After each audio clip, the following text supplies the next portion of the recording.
Hi everyone, thank you so much like always for watching. This video is going to be a second part on how to round pin your horse. In the first round pinning video we did stay at a trot just so you can get a beginner perspective on it. This second video is going to be a little more advanced. I'm going to incorporate a couple direction changes where we don't stop him. We just quickly switch directions and carry on. The second thing I'll incorporate this time is loping your horse, so moving at a faster pace than just a trot. But as always, to begin with, I like to groom my horse to get that bonding experience and to let them know that it's more than just work. They are my friend and I want to make a bond with them. So this time, instead of a lead rope, I am going to use my handy stick. I don't ever use it to hit my horse or anything like that. I simply think of it as an extension of my arm. So I'm going to go ahead and go to the middle of the round pin, just like I did in the last video. And he already starts and assumes that I want to start on that right side of his.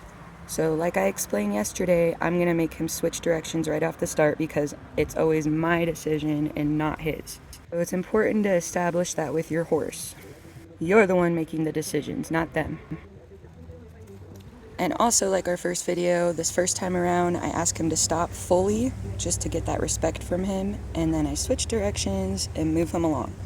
So as you can see, I'm still staying behind his drive line and I have my small circle going on. This next time around, instead of stopping him, I'm going to continue to push him forward. So we're just going to gently glide in front of that drive line and push him the opposite way. So I never stop, I never hesitate, I never second guess myself.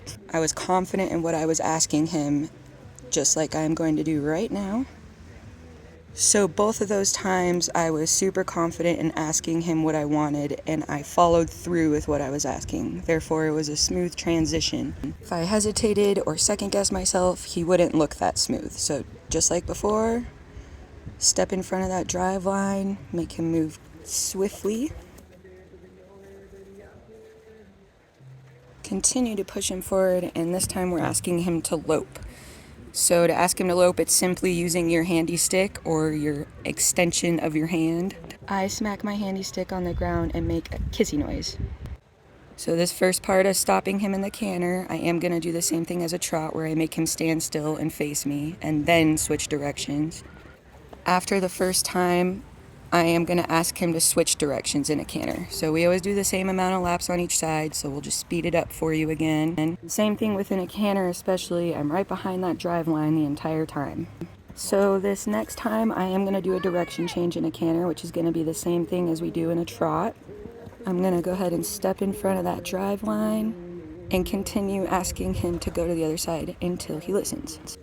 So the very important thing with the cantering is you have to be confident in what you're asking him. He's gonna constantly second guess himself, so I have to make sure that I know what I want to ask him. So once again, I'm gonna do another direction change, and this one's really important for me to slow down for you guys because he tried to stop me right there, and I continued to get in front of him and not hesitate with what I wanted to ask him, and we quickly got out of that situation and continued on the other side.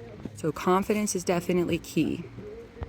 And since he did that, now what I want for him before we end this lesson is just to respect me on both sides with direction changes. So on this side, he's pretty respectful right off the bat. He turns right toward me, continues on, which is exactly what I wanted. But this other side, he's a little frisky. So he turned towards the fence, which is not a respectful sign to me. So we're going to continue to do this until he faces me. So he likes to face me on this side. We're good on this side. I'm going to try it again on this other side. The thing is, you want equal amount of respect on both sides of your horse. So this time he stopped, thought about it, looked at me, and changed directions the side that I wanted him to. So because he did everything I asked for, we are actually going to end our round pinning session today on stopping him and giving him lots of love. I like to praise my horse over treats just because they love to be loved on, and that's what I like to do. So thank you so much for watching, and stick around for more.